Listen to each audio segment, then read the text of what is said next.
Les 26 et 27 juillet, la route du Champagne en fête célèbre ses 30 ans au Rissé. La première édition a été imaginée en 1995. Ça doit commencer 3 ans avant au niveau de la Chambre d'agriculture qui réunit les vignerons qui ont la volonté de faire la promotion du territoire. Il y a un projet qui voit le jour en 1995 avec une première route du Champagne et une ouverture générale dans toute la Côte des Bars. Au tournant des années 2010, la PVC et la Maison de la Vigne, qui était donc un musée sur la culture vigneronne à Essois, ces deux entités fusionnent et donnent naissance à Capsé. Depuis, Capsé coordonne ce rendez-vous.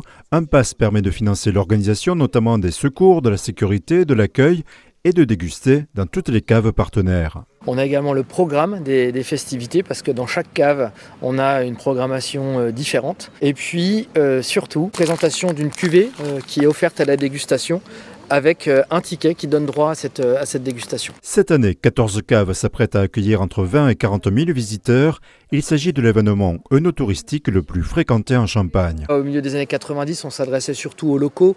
Aujourd'hui, on a un public qui est composé à 30% de bois. Et puis, on a 20% de gens qui viennent de toute la France et quasiment 50% de gens qui viennent de l'étranger. Premières éditions, les vignerons ouvraient 18 bouteilles et le plus souvent c'était pour boire entre eux ou avec les collègues ou avec la famille.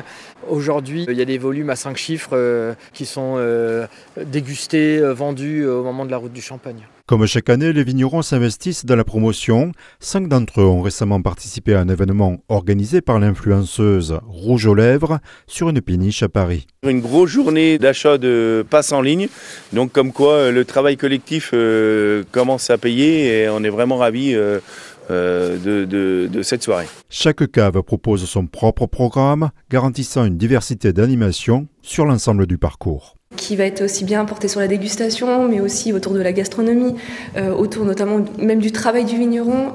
Il y aura aussi une ambiance festive qui va s'adapter à tout le monde avec beaucoup de musique. C'est à la fois un moment convivial, un moment aussi de mettre en avant les maisons de Champagne, leurs techniques, leur savoir-faire, leurs produits, mais tout dans un moment convivial et accessible à tous. 14 caves ou 15 points de dégustation sont situés sur un tour de village à peu près à intervalles réguliers. Il y a une boucle qui va être très intéressante à faire. Pour cette édition anniversaire, le patrimoine local et l'inscription des coteaux, maisons et caves de Champagne à l'UNESCO seront également mis à l'honneur.